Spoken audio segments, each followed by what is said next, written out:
हे बघा, सर्वात महत्वाची एक सूचना आहे, इथून पुढे आल्यानंतर आपल्या दुकानं भेटतात. त्या दुकानामध्ये कोणी खायला घेतल्यानंतर, खाऊन झाल्यानंतर जो कचरा जो असणार तो कचरा गुंडमध्ये टाकायचा, कारण आपल्यामुळे किल्ल्यावरती कचरा होऊ नये याची फक्त काळजी घ्यायची. तर या किल्ल्याचं नाव आहे सिंधुदुर्ग. सिंधू म्हणजे समुद्र आणि दुर्ग म्हणजे बेटावरती बांधलेला किल्ला. 25 नोव्हेंबर 1664 ला या किल्ल्याची पायाभरणी केली आणि 29 मार्च 1667 मध्ये हा किल्ला पण पूर्ण आला. सालापर्यंत जर पाहिलं तर 3 वर्ष लागली आणि असं दिवस, महिने, वर्ष असं मोजायला गेलं तर 2 वर्ष 4 महिने 4 दिवस इतक्या पूर्ण किल्ल्याला कालावधी लागला. आणि या किल्ल्याला खर्च आला 1 कोटी सुवर्ण मुद्रा. पहिली छत्रपती शिवाजी महाराजांनी मुघलांची मोठी बाजारपेठ होती सुरत म्हणून, तर त्या सुरतीवरती हल्ला केला आणि त्या सुरतीचा पैसा या किल्ल्याचा खर्च केला. 1664 मध्ये 2 नाणी चलनामध्ये आलेली होती. एक नाणं असायचं ते शिवराय म्हणून एक नाणं असायचं, ते पूर्णपणे तांब्याचं नाणं असायचं आणि ते दुसरं नाणं असायचं ते सोन्याचं नाणं असायचं. 2.75 ग्रामचं म्हणजे कसं 2.25 ग्रामचं नाणं असायचं. अशी 1 कोटी सुवर्ण मुद्रा या पूर्णपणे ते किल्ल्याचा खर्च केलेलं आहे. हा इथं दरवाजा तो सागायला लाकडीने दरवाजा बांधलेला आहे.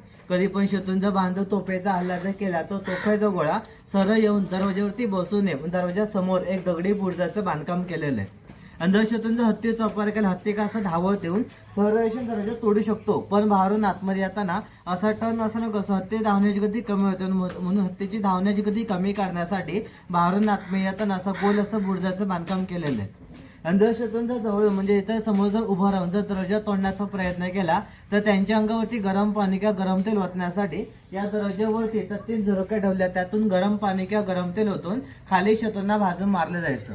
आणि आपल्या मावळेकरी पण उजव्याने तलवार लढू शकतात, पण बाहेरून आतमध्ये येणारे शत्रू त्यांची तलवार या बुरुजावरती आपटून शत्रूंना पूर्णपणे अडथळा निर्माण व्हायला पाहिजे, म्हणून बाहेरून आतमध्ये येणाऱ्या शत्रूंच्या उजव्या साईडला बुरुजाचं बांधकाम केलेलं आहे. तर त्याचं कारण म्हणजे कसं, आपल्या प्रत्येक आपण माणसांच्या आपण हातावरून तलवार दिली किंवा बोटमध्ये जेवढी माणसं येतात तेवढ्या सर्वांच्या पण हातावरून तलवार दिली तर जास्तीत जास्त माणसं उजव्याने तलवार घेऊन लढू शकतात. क्वचित माणसं असतात ते फक्त डाव्या हाताने तलवार घेतात.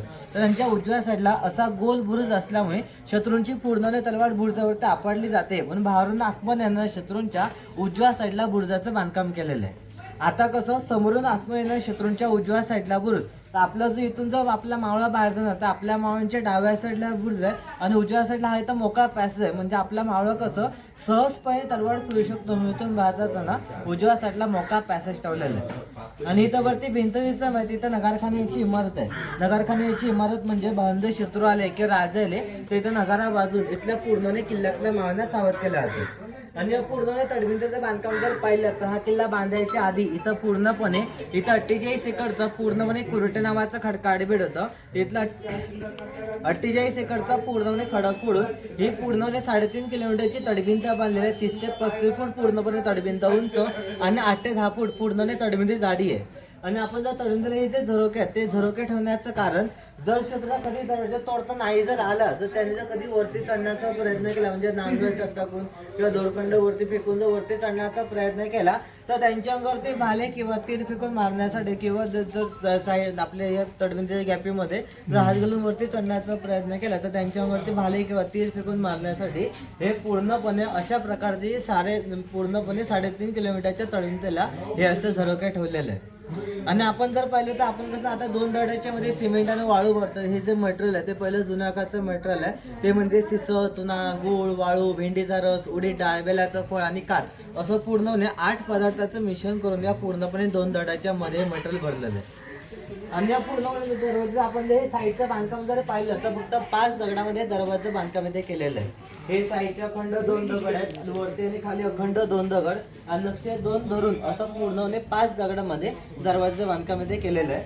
आणि या दरवाजाला अजून एक दरवाजा दिंडी दरवाजा म्हणून, म्हणजे हा मेन दरवाजा बंद केल्यानंतर इथला जर कुठचा माणूस जर बाहेर जर राहिला तर त्यांना आतमध्ये घेण्यासाठी इथला बारका दरवाजा उघडला जायचा. आणि या दरवाजाला बघा हे जे सुरू आहे ते पहिले मोठमोठे सुरू होते ते हत्तींना जखमी करण्यासाठी हे पुरातनपणे बदलून इथं लहान लहान इथं बसवून ठेवलेलं आहे. आणि आपण दरवाजाच्या पुढे गेल्यानंतर इथं आपण पाहू शकतो आपल्याला खाली इथं होल दिसतात आणि आपण दरवाजा पाठीमागे आपण फक्त वाकून पाहायचा, दरवाजा बंद करून पाहायचा नाहीये. तर दरवाजा पाठीमागे आपल्याला लाकडाचा ओंडका दिसतो. तर लाकडाचा ओंडका ठेवण्याचं कारण जेव्हा दरवाजा बंद केल्यानंतर तो आडवा असं लावला जायचा, म्हणजे बाहेरून कोणी हत्ती धडक दिली तर आपल्या दरवाजा मधून कमजोर होऊन मधून तुटून पडू नये म्हणून पूर्ण आडवा सपोर्ट लावला जायचा. आणि खाली तर तो होल दिसायचा पूर्ण असं तेलकट सपोर्ट लावला जायचा. आणि जर कधी शत्रूने आपला जर दरवाजा जर तोडला त्यांचा इथला समोरचा रस्ता ब्लॉक करण्यासाठी वरच्या साईडला गोल असं घुमटीमध्ये बांधकाम केलेलं आहे. तर घुमटीचं बांधकाम कसं केलं जातं, अशी तिरकशी दगड कापून ते अडकवलं जातात. ती दगड अडकवल्यानंतर मधला जो दगड जो अडकवला जातो तो पूर्णपणे लॉक सिस्टम सारखं काम करतो. तो जर मधला दगड कधी वरती खेचला गेला म्हणजे ती चावी जी असायची ती वरती खेचली गेली म्हणजे की स्टोन तो जर वरती कधी खेचला गेला का साईडची सर्व दगड असणार ती सहजपणे खाली येणार. म्हणजे कसं शत्रू आतमध्ये घुसल्या दगड खाली आली त्यांच्या डोक्यावरती पडले का पूर्णपणे इथला रस्ता पॅक होऊन जाणार, म्हणजे इथला रस्ता ब्लॉक होणार. म्हणजे इथला रस्ता ब्लॉक करण्यासाठी वरच्या साईडला जुन्या काळचं इंटरनल लॉक तिथं बसवून ठेवलेलं आहे.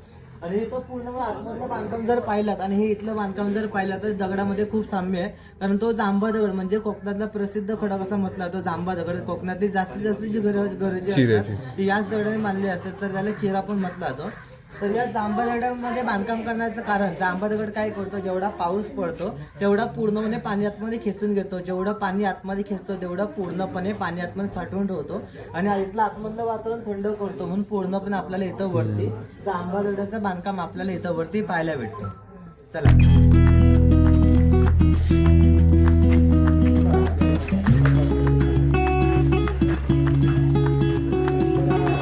मंदिर म्हणजे झरीमरी मातेचं मंदिर आहे. प्रत्येक गावाच्या वेशीवरती ज्या किल्ल्याच्या आतमध्ये आल्यानंतर समोरच हे मंदिर पहिलं पाहायला भेटतं. म्हणजे दुसरं मंदिर पाहायला भेटतं. पहिलं मारुतीचं आहे, हे दुसरं मंदिर आहे ते झरीमरी मातेचं मंदिर आहे गावाच्या वेशीवरती.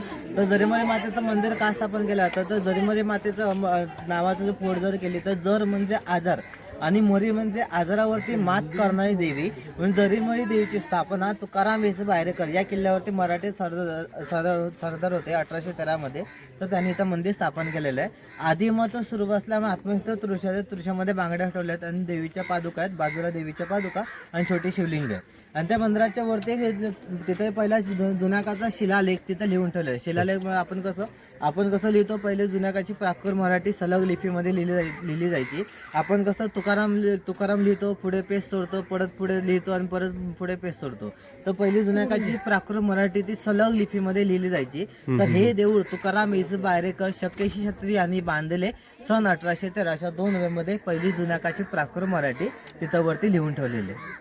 आणि आपण आता आपल्याला इथं या साईडला इथं वरती जायचं आहे. तर या साईडला इथं वरती छत्रपती शिवाजी महाराजांचा उजवा हाताचा ठसा आणि डावा पायाचा ठसा इथं वरती उमटलेला आहे.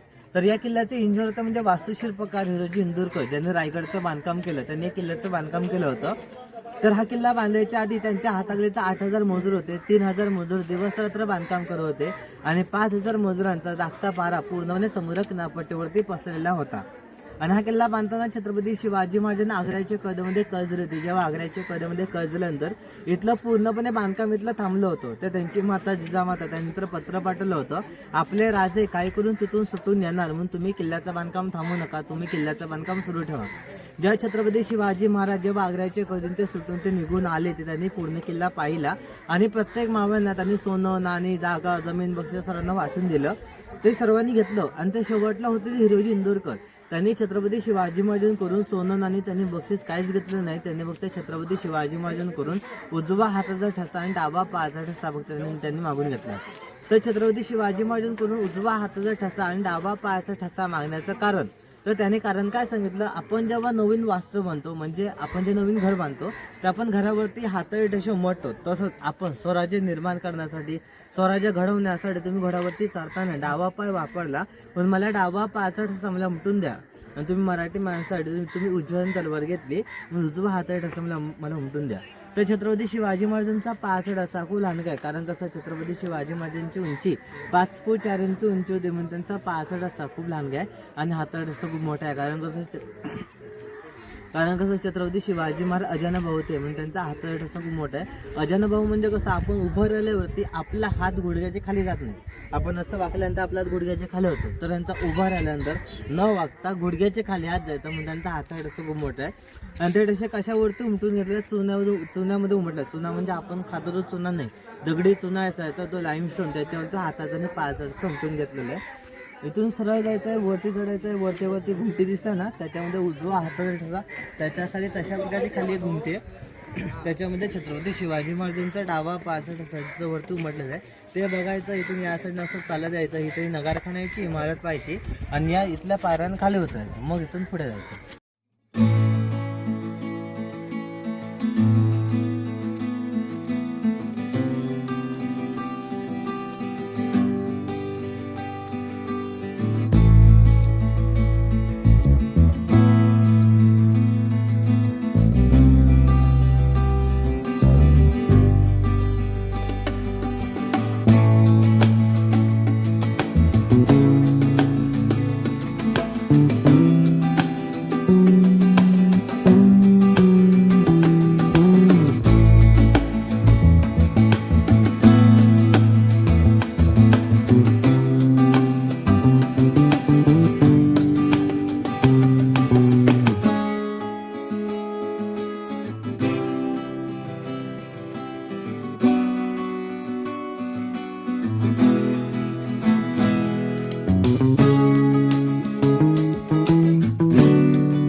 आपण घराची भिंत बांधताना आपण गोडा पाणी वापरतो, ते सर्वात महत्त्वाचं असतं गोडा पाणी. आणि आता कसं या किल्ल्या साईडला आता जसं पाणी आहे तसं हा किल्ला बांधताना पण पाणी असायचं, पण त्या खाऱ्या पाण्याचा उपयोग काही केला जात नव्हता. कारण कसं, तडभिंत बांधण्यासाठी जर पाणी वापरलं तर तडभिंतला भेगा पडणार, आपली तडभिंत जास्त वर्ष टिकू शकत नाही. म्हणून त्यांनी काय केलं, पूर्णपणे इथला खडक पडताना त्यांनी तलावाचा आकार निर्माण करून त्याच्यामध्ये पावसाचं पाणी साठवून हे पूर्णपणे तडभिंत बांधण्यासाठी पावसाचं पाणी वापरलं जातं. आता आपण तलाव जाऊन बघितल्यानंतर आपण म्हणणार एवढंसं तलाव, या तलावामधलं पाणी 3 वर्ष कसं पुरवलं. तर आता आपण जेव्हा भिंत बांधतो म्हणजे आपल्या घराची एका दिवसामध्ये जेवढी भिंत बांधून पूर्ण होणार आपण तेवढंच मटेरियल बनवून ठेवतो. आणि हे जे मटेरियल असायचं म्हणजे सिसं, चुना, गूळ, वाळू, भेंडीचा रस, उडीद डाळ, बेलाचं फळ आणि कात, असे 8 जे पदार्थ असायचे त्याच्यातही सिसं बाजूला काढून ठेवलं जायचं. सिसं म्हणजे पूर्णपणे दगडासारखं असायचं, ते तापवल्यानंतर वितळल्यानंतर ते पायथ्याला तडभिंच्या पायथ्याला ओतलं जायचं आणि त्याच्यावरती खडकं बसवली जायची. आणि हे जे 7 पदार्थ, बाकीचे 7 पदार्थ ते पूर्णपणे एकत्र केले जायचे. ते एकत्र करायचे, ते मिश्रण करायचं आणि ते तसं 3 महिने मिश्रण तसंच ठेवून द्यायचं. म्हणजे कसं त्याच्यामध्ये जेव्हा ते चिकट पदार्थ निर्माण होणार तेव्हा तो तडविंता बांधण्यासाठी वापरलं जायचं. म्हणजे त्यांनी काय केलं, त्या तलावामध्ये पाऊस जेव्हा पडायचा तेव्हा ते पाणी घ्यायचं आणि ते सोमचं मिश्रण बनवायचं आणि ते मिश्रण तसंच ठेवायचं आणि मग पूर्णपणे तडविंता बांधायला घ्यायची. म्हणून पूर्णपणे त्यांनी त्या तलावामध्ये पाणी साठवून ते पूर्णपणे तडविंता बांधण्यासाठी या पाण्याचा उपयोग केलेला आहे. म्हणजे या पाण्याचा उपयोग त्या मिश्रणामध्ये केलेला आहे. तिथून या साईडनं आपण जाऊन बघून येऊ शकतो.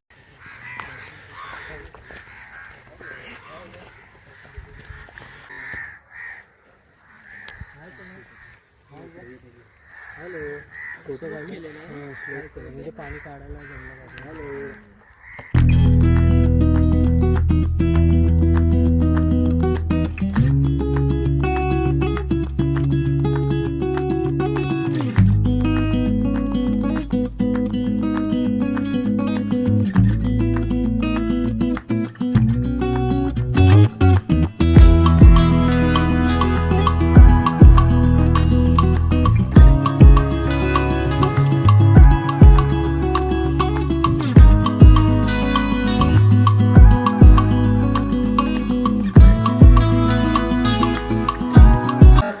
हे तर मंदिर आहे ना, हे आपण जिथं बसलो ते मंदिर आहे ते छत्रपती शिवाजी महाराजांचं महाराष्ट्रातलं एकमेव मंदिर आहे. छत्रपती शिवाजी महाराजांचं निधन झालं 1680 मध्ये. त्याच 15 वर्षांनी राजाराम महाराजांनी म्हणजे छत्रपती शिवाजी महाराजांचा 2 नंबरचा मुलगा राजाराम महाराज त्याने आपल्या वडिलांची मूर्ती 1695 मध्ये आपल्या वडिलांची इथं मूर्ती स्थापना केलेली आहे. आणि या मूर्तीवरती अंगवस्त्र चढवले आहेत. हातामध्ये कडा, डोक्यावरती चंद्राची कोर आणि कमरामध्ये कमरपट्टा अशी ध्यानस्थ बसलेली इथं मूर्ती स्थापना केलेली आहे. आणि छत्रपती शिवाजी महाराजांनी अनेक तलवारी लढाईत वापरल्या. त्यातील एक तलवार ती छत्रपती शिवाजी महाराजांच्या वडिलांनी दिली तलवार ती ते पेटीमध्ये बंद आहे. 4 फूट लांब असून 1 घारे पात आहे. आणि तो दुसरी तलवार जगदंबा तलवार ती ब्रिटिश घेऊन गेले. त्याची प्रतिकृती बनवून संभाजी राजाने इथं दुसरी तलवार इथं अर्पण केलेली. आणि पूर्णपणे मंदिराचा इथून हा पूर्णपणे हा बाहेरचा सभामंडप आहे तो पूर्णपणे कोल्हापूरच्या शाहू महाराजांनी पूर्ण केलेला आहे. 1906 मध्ये हा सभामंडप बांधायला घेतला आणि 1907 मध्ये हा पूर्णपणे सभामंडप पूर्ण आला. पूर्ण सभामंडपाला फक्त 1 वर्ष लागलं आणि या सभामंडपाला खर्च आला 3850 रुपये खर्च करून हा पूर्णपणे सभामंडप पूर्ण केला.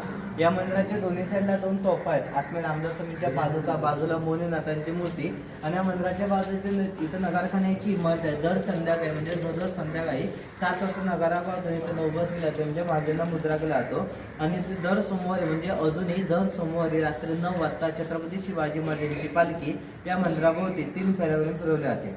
आता जेव्हा 1695 मध्ये आपल्या वडिलांची मूर्ती राजाराम महाराजांनी आपल्या वडिलांची मूर्ती स्थापना केली तेव्हापासून आपल्या वडिलांची सेवा करण्यासाठी या किल्ल्यावरती 18 घरांची वस्ती या किल्ल्यावरती इथे नेमून दिलेली आहे. या किल्ल्यावरती आता वस्ती अजून इथं राहते. आतमध्ये सतपाळ, सावंत, भोसले, पाठक, वायनकर, जैन, मुजावर, यादव, जाधव, गवंडी, पळवळकर, पाडावे, कोरगावकर अशी 18 घरांची वस्ती या किल्ल्यावरती नेमून दिली. ती 18 घरांची वस्ती या किल्ल्यावरती आता अजून राहते. आतमध्ये मंदिरामध्ये जाऊन या. फक्त मंदिराच्या आतमध्ये गेल्यानंतर आतमधला मूर्तीचा फोटो काढायचा नाहीये. मूर्तीच्या बाहेर इथं फोटो लागला त्या फोटोचा फोटो काढला चालेल. आणि छत्रपती शिवाजी महाराजांची तलवार इथं बाजूला म्युझियम त्या म्युझियमच्या आतमध्ये जे आपल्याला तिथं जाऊन पाहायला भेटते. 4 फूट लांब असून 1 घारे पात म्हणजे छत्रपती शिवाजी महाराज 14 वर्षाचे असताना आपल्या वडिलांची भेटीला विजयपूरला गेले होते तेव्हा त्यांना दिलेली तलवार आहे. त्या आतमध्ये या साईडला म्युझियममध्ये आपण पाहू शकतो. फक्त आतमध्ये जायला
आता महादेव मंदिर आहे. महादेव मंदिरात इथून 8 किलोमीटर ओझरवरती भुऱ्या मार्ग गेलेला आहे.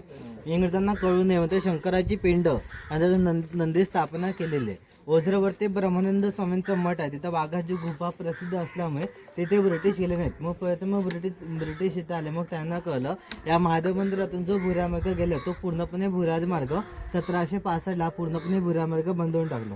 आता या जर मंदिराच्या आपण जर बांधून पाहिलं तर आपल्या समोर त्या चौकनाकाची विहीर दिसते. त्या विहीरला जी वरतीची कडा जी बनली तर आता बांधली, कारण पहिल्यांदा लाकडी सभा प्लॅटफॉर्म असायचा. म्हणजे कोणी जर बांधून पाहिलं तर त्यांना पूर्णपणे जमीन सपाट दिसायचं आणि फक्त शंकराची पिंड आणि नंदी दिसायचे. म्हणून पूर्णपणे शत्रूंची दिशाभूल करण्यासाठी या पूर्णपणे भुऱ्या मार्गाला मंदिराचा आकार दिलेला होता. आणि इथून 8 किलोमीटर ओझर म्हणजे समुद्राच्या खालून 8 किलोमीटर म्हणजे समुद्राच्या खाली खडकं आहेत. त्या खडकांना कोरून पूर्णपणे भुऱ्या मार्गाचं बांधकाम केलेलं आहे. आणि या भुऱ्या मार्गाची उंची ते 8 ते 10 फूट उंचीचा भुऱ्या मार्ग म्हणजे इथल्या माणसांना पूर्णपणे धान्य पुरवठा आणि दारू पुरवठा करण्यासाठी या भुऱ्या मार्गाचा वापर केला जायचा. आतमध्ये मंदिरामध्ये जाऊन या, फक्त मंदिराच्या आतमध्ये गेल्यानंतर शंकराची पिंड असल्यामुळे पूर्णपणे गोल फेरी मारायची नाही, अर्धी फेरी मारून तसंच पाठी यायचं. आणि पूर्ण फेरी करायची असेल तर असं जायचं, परत असं येऊन असं जायचं. काय पूर्ण फेरी होते आतमध्ये जाऊन.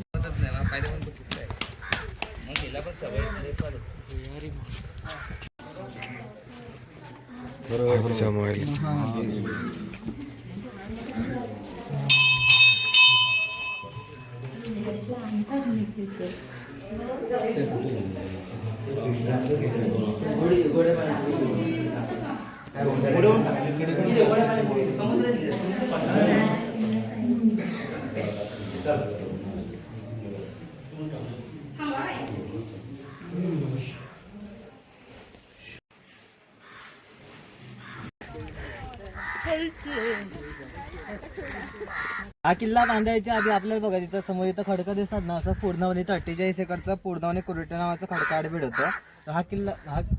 हा किल्ला बांधताना आपल्या मान्य पिण्यासाठी पाणी नंतर 3 विहिरी खाणल्या आणि 3 विहिरींना नावं दिली साखर बाव, दूध बाव, दही बाव अशी 3 विहिरींना ती नावं दिली. कारण कसं चारी साईडला खारं पाणी आणि मध्ये गोड पाणी म्हटल्या विहिरींना साखर बाव, दूध बाव, दही बाव अशी नावं दिली आहेत. आणि 3 विहिरींना शंकराच्या पिंडीचा आकार दिला. कारण कसं छत्रपती शिवाजी महाराज शंकराचे भक्त होते म्हणून शंकराच्या पिंडीचा आकार दिलेला आहे. आणि शंकराच्या पिंडीचा आकार देण्याचं दुसरं कारण की ते सूर्यप्रकाश पडला तो डायरेक्ट विहिरीमध्ये पडत नाही, म्हणजे कसं पाण्याचं बाष्पीभवन होऊ शकत नाही म्हटलं तर 3 विहिरींना शंकराच्या पिंडीचा आकार दिलेला आहे. आणि 3 विहिरीचं बांधकाम जर पाहिलं तर जांभा दगड म्हणजे चिऱ्यामध्ये बांधकाम केलेलं आहे. तर जांभा दगडामध्ये बांधकाम करण्याचं कारण जांभा दगड काय करतो, जेवढा पाऊस पडतो तेवढं पूर्णपणे पाणी आतमध्ये खेचून घेतो. जेवढं पाणी आतमध्ये खेचतो तेवढं पूर्णपणे पाणी आतमध्ये साठवून ठेवतो. आणि जेवढं पाणी आतमध्ये साठवतो तेवढं पूर्णपणे पाणी फिल्टर करतो. तर हा दगड पाणी फिल्टर कसा करतो, हा जर दगड जर पाहिला तर या दगडाला पूर्णपणे छिद्र असतात. छिद्र असल्यामुळे जे पाणीचा हातपाय जाणार ते पूर्ण ते पाणी ते पाजरत हातपाय जाणार. म्हणून पूर्णपणे पाणी फिल्टर करण्यासाठी या पूर्णपणे जांभा दगडाचा वापर केला जायचा. ही जी समोरची विहीर आहे ती साखरबाव विहीर आहे. इथं बाजूला दूधबाव, तिकडे पुढे दहीबाव अशा 3 विहिरींना ते नावं दिले आहेत. आणि 3 विहिरींना शंकराच्या पिंडीचा आकार देऊन पूर्णपणे 3 विहिरींना जांभा दगडाचं बांधकाम केलेलं आहे. आतमध्ये विहिरीमध्ये उतरायचं असं ते चपलं बाहेर काढायचे आणि आतमध्ये विहिरीमध्ये जायचं. कारण कसं वरती शंकराच्या पिंडीचा आकार आहे आणि वरून जर पाहायचं असेल तर या विहिरीचं पाणी आपल्याला इथून बाजूने दिसतं आणि या विहिरीचं पाणी आपल्याला पाठवून दिसतं. तर आतमध्ये विहिरीमध्ये गेल्यानंतर आपल्याला तिथं पण पूर्णपणे आता आपल्याला आपली ही हाताची चावडी पण लवकर भाजते. तर इथं तुम्ही वरती पण हात ठेवून पाहिलं तर आपल्याला ते भाजणार नाही, कारण कसं त्या दगडामध्ये पूर्णपणे पाणी धरून राहण्याची क्षमता असते. म्हणून आतमध्ये विहिरीमध्ये जाऊ नये, म्हणून ते आपली चांगली आणि भाजत नाही. आतमध्ये विहिरीमध्ये जाऊ नये.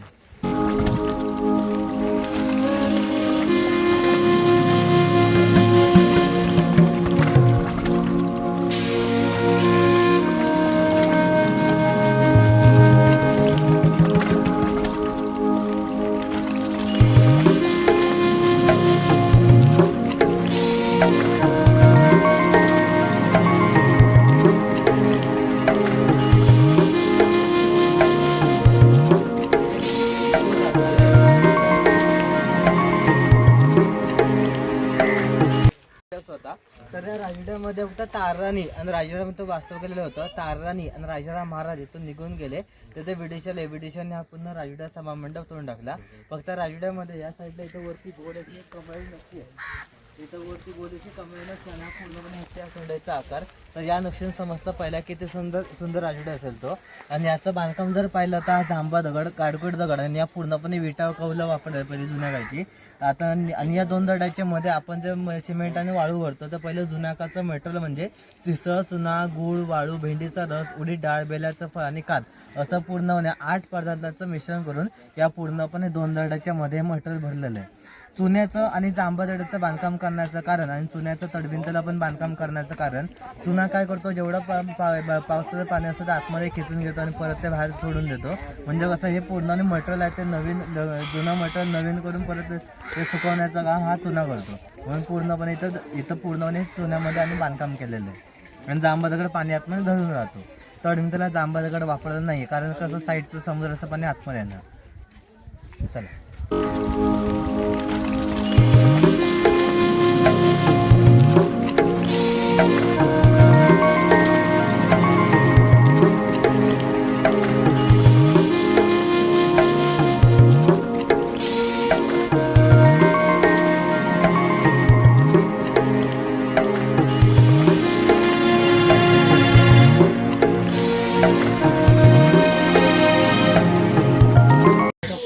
हे बघा, इथं बाजूला इथं भवानी मातेचं मंदिर आहे. भवानी माता म्हणजे छत्रपती शिवाजी महाराजांची कुलदैवत. 25 नोव्हेंबर 1664 म्हणजे या किल्ल्याची पायाभरणी करण्याच्या आधी पहिली तर भवानी मातेची मूर्ती स्वतः छत्रपती शिवाजी महाराजांनी इथं भवानी मातेची मूर्ती स्थापना केली आणि या मूर्तीचा आशीर्वाद घेतला आणि या पूर्णपणे किल्ल्याची पायाभरणी करायला सुरुवात केली. या भवानी मातेच्या एकदम समोर समुद्राच्या पलीकडे मोऱ्याचा धोंडा म्हणून तर त्या मोऱ्याच्या धोंड्यावरती छत्रपती शिवाजी महाराजांनी चंद्र, सूर्य, गणपती, नंदी, शंकराची पिंड अशी 5 त्यांनी बाहेर कोरले. तर या किल्ल्याचं भूमिपूजन त्यांनी बाहेर कोरलं. कारण कसं या किल्ल्याचं भूमिपूजन बाहेर करण्याचं कारण, पहिले ब्राह्मण लोक काय सांगायचे, समुद्रात मासे असतात ते जन्म घेतात ते मरतात, ते जर पाणी जर आपल्या जर मुखामध्ये जर गेलं तर आपला पूर्णपणे धर्म भ्रष्ट. म्हणून त्यांनी काय केलं, वास्तुशास्त्राप्रमाणे हे पूर्णपणे 48 एकरचं कोरटे नावाचं खडकाळ बेट आहे. हे पूर्णपणे समुद्र किनारपट्टी लगत पसरलेलं आहे. म्हणून पूर्णपणे समुद्र किनारपट्टी लगत पसरलेलं असल्यामुळे तिथे खडकसोदला म्हणजे दांडी बीच आहे. तर दांडी बीचवरती मोर्याचं धोंडा एक खडक होता, त्याला मोर्या असं नाव दिलं. त्याला मोर्याचं धोंडा असं म्हटलं होतं. त्या मोर्याच्या धोंड्यावरती तिथं 5 चिरं तिथे फोडली. चंद्र, सूर्य, गणपती, नंदी, शंकराची पिंड अशी 5 चिरं तिथे कोरली. स्वतः छत्रपती शिवाजी महाराज इथं आले, स्वतः त्यांनी इथं मूर्ती स्थापना केली आणि मग या पूर्णपणे किल्ल्याची पायाभरणी करायला सुरुवात केली. आपण कसं घराचं भूमिपूजन ज्या जागेवरती पहिला दगड बसवतो त्या जागेवरती भूमिपूजन करतो, तर या किल्ल्याचं भूमिपूजन बाहेर केलेलं आहे. आतमध्ये जाऊन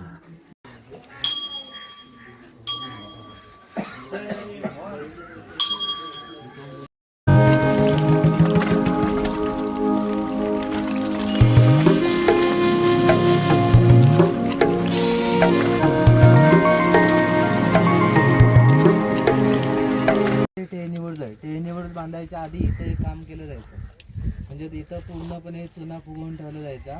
तर चुना फुगवून ठेवल्याच्या आपल्याला ही पूर्णपणे त्या बुडजाच्या बाजूला इथं जागा दिसते आणि इथं बाजूला तलाव होतं. इथे जर चुना फुगवून ठेवला जायचा तो चुना कसा आता जो पूर्णपणे घट्ट झालेला असल्यामुळे पावसाचं जे पाणी असतं तर आज कुठचा पाऊस पडला नाही आहे.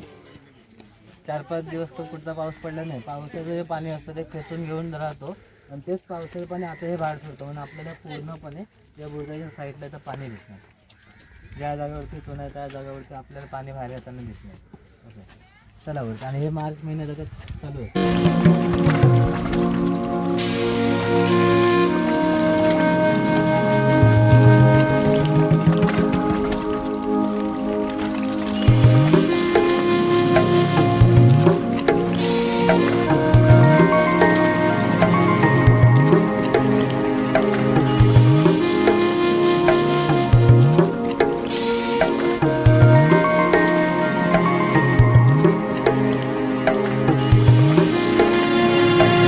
इथंवरती टेहनी बुर्ज आहे. टेहनी बुर्ज म्हणजे चारी साईडला पाहण्यासाठी इथंवरती टेहनी बुर्जाचं बांधकाम इथे केलेलं आहे. आणि या टेहनी बुर्जाचं दुसरं पण नाव आहे निशाणकाठी. निशाणकाठी म्हणजे कुठून जर भांजर शस्त्र आले तर या काठीवरती पहिल्या ते झेंड्याचं लावलं जायचं. झेंडा लावल्यानंतर इथल्या पूर्णपणे किल्ल्यातला मावळ्यांना सावध केलं जायचं. म्हणजे कसं इथं झेंडा लावला का नगारखान्यावरती म्हणजे दरवाज्यावरती जो नगारखाना बघितला तर नगारा इथून दिसतो तर तिथं नगारा वाजवला जायचा. तिथं नगारा वाजला का आपले मावळे ते बघायचे झेंडा कुठचा लागला, म्हणजे लाल असेल तर धोका, भगवा असेल तर राज्य येतात आणि तह करायचं असेल तर पांढरा झेंडा, असं इतर झेंड्याकडे त्यांचं लक्ष द्यायचं. मग ते पूर्णपणे जसं झेंडा लागायचा तसं ते तडभिंतीवरती नाही तर ते आपले कामं करायला ते चालू करायचे. म्हणून इथं वरती झेंडा लावला जायचा, म्हणजे इथं निशाण काठी असं म्हटलं जातं. आणि या साईडला एक बीच आहे राणीची वेळा, म्हणजे आता कसं आपण बीचवरती फिरायला जातो तसं ताराने बीचवरती फिरायला जायचे म्हणून त्या साईडला एक जागा आहे, तिथं राणीची वेळ असं नाव ते ठेवलेलं आहे. या बुरुजाच्या बाजूला इथं पाझर तलाव आहे, म्हणजे कसं रेन वॉटर हार्वेस्टिंग, पावसाचं पाणी अडवा आणि ते पूर्णपणे जिरवा म्हणून इथे बाजूला इथं पाझर तलाव इथे ठेवलेलं आहे. आणि आपण कसं 2 दगडाच्यामध्ये सिमेंट आणि वाळू भरतो, ते पहिलं जुन्याकाळचं मिश्रण जे एका साईडला तिथं साठवून ठेवलं ते आपल्याला इथून पाहायला भेटतं. इथं आता जायला रस्ता नाही आहे, रस्ता आहे फक्त ते झाडं वाढलेली असल्यामुळे रस्ता नाही आहे, तो आपल्याला इथून पाहायला भेटतो. आणि त्या खडकावरती मावळ्यांची इथं पूर्णपणे दररोजची सराव करण्यासाठी म्हणजे प्रॅक्टिस करण्यासाठी त्या दगडावरती पूर्णपणे दारुगोळा हल्ला करायचा, तोफ्याचा हल्ला करायचा, तरी तो दगड तो फुटलेला नाही आहे म्हणून त्या तिथे आपल्याला पाहायला भेटतं. आणि आपली इथं पूर्ण तडभिंत आपण पाहू शकता, आपल्या तडभिंत कशी बांधलीच आहे, नागमोडीच्या वनावरती तडभिंत बांधलीच आहे. कारण कसं या साईडला अफाट समुद्र पसरलेला आहे, या अफाट समुद्र कसं लाटांचा मारा पावसामध्ये खूप जोरानं होतो म्हणून पूर्णपणे लाटांचा मारा कमी करण्यासाठी ही पूर्णपणे तडभिंत नागमोडीच्या वनावरती तडभिंत बांधलेली आहे. आपण तडभिंतीच्या बाहेर पाहू शकता समुद्रामध्ये आपल्याला वगैरे ती खडकं दिसत आहेत. आता पण आपल्याला जी खडकं दिसतात ना ती खडकं ठेवण्याचं कारण आधी आता जी खडकं ते पाण्याला भरती असल्यानंतर ती खडकं दिसत नाही, त्या पूर्णपणे वरती फेस पण येत म्हणजे पाण्याचा फेस पण येत नाही. तर पाण्याचा फेस न येता ना ती लाटा जी असतात ते खडकांना आपटं तर कमी होतं, म्हणजे स्पीड त्याचा कमी होतो आणि त्या तडभिंतीवरती कमी स्पीडने आपटतं म्हणून पूर्णपणे हा या किल्ल्याचा अजूनही जोपर्यंत सूर्यचंद्र जोपर्यंत आपला किल्ला राहणार तोपर्यंत पूर्णपणे ही नॅचरल सिक्युरिटी अजूनही काम करत राहणार, म्हणजे तो पूर्ण लाटांचा फोर्स कमी होतो. म्हणजे पूर्णपणे तडभिंतीच्या साईडला अर्धा 1 किलोमीटर अंतरावरती खडकांपासून या किल्ल्याचं संरक्षण करून घेतलेलं आहे. तडभिंतीला बाहेरून ते गोल गोल जे आकार जे दिसतात ते पुस्तकी बुरुज जर मोजायला गेलात तर 52 आहेत आणि आपण प्रत्यक्ष मोजायला गेलात तर फक्त 27 बुरुज आहेत. त्या प्रत्येक बुरुजाच्या पाट्यामध्ये उतरण्यासाठी दोन्ही साईडला जिने ठेवलेले आहेत आणि त्या जिन्यांच्या बाजूला बघा त्या उभ्या खिडक्या दिसतात ना, तडभिंतीला उभ्या खिडक्या आहेत, ती पहिली जुन्या काळची 40 टॉयलेट आहे. म्हणजे आता कसं आपण आपल्या घरामध्ये टॉयलेट असतं तसं रेल्वेमध्ये पहिले टॉयलेट असतं आउट गोईंग डायरेक्ट ट्रॅकमध्ये, ते हे आउट गोईंग डायरेक्ट समुद्रामध्ये. आणि त्या टॉयलेटमध्ये उभं राहण्यासाठी 5 माणसं उभं राहू शकतात एवढी पण जागा आहे. त्याचं कारण म्हणजे कसं तडभिंतीच्या आतमध्ये दारुगोळा लपवला जायचा. तर तडभिंतीच्या आतमध्ये दारुगोळा का लपवला जायचा, कारण जर शत्रूकडे 2 प्रकारचे गोळे असले, म्हणजे एक जो गोळा असतो तो पूर्णपणे भरीव असतो आणि दुसरा जो गोळा असतो म्हणजे तोफेचा जो गोळा असतो तो आतमधून पोकळ असतो. त्या आतमधून पोकळ असणाऱ्या गोळ्यामध्ये दारू भरली जायची आणि तो तोफेमध्ये घालून तो ब्लास्ट केला जायचा आणि तो ब्लास्ट झाल्यानंतर ज्या जागेवरती येऊन पडणार तो तिथं परत ब्लास्ट व्हायचा. म्हणजे कसं तटभिंतीवरती आपले दारू जर असेल तर ती पूर्णपणे जळून जाणार, जळून पूर्णपणे खाक होणार, म्हणजे आपल्या मावळ्यांना दुखापत निर्माण होणार. म्हणून पूर्णपणे तटभिंती आतमध्ये दारुगोळा लपवला जायचा आणि जेव्हा आपल्याला गरज पडेल म्हणजे जेव्हा आपल्याला उपयोगाला येईल तर तडभिंतीच्या संडास म्हणजे टॉयलेटमधून ते वरती पोहोचवलं जायचं. म्हणून प्रत्येक जिन्याच्या बाजूला ते टॉयलेट बांधून ठेवलेली आहेत.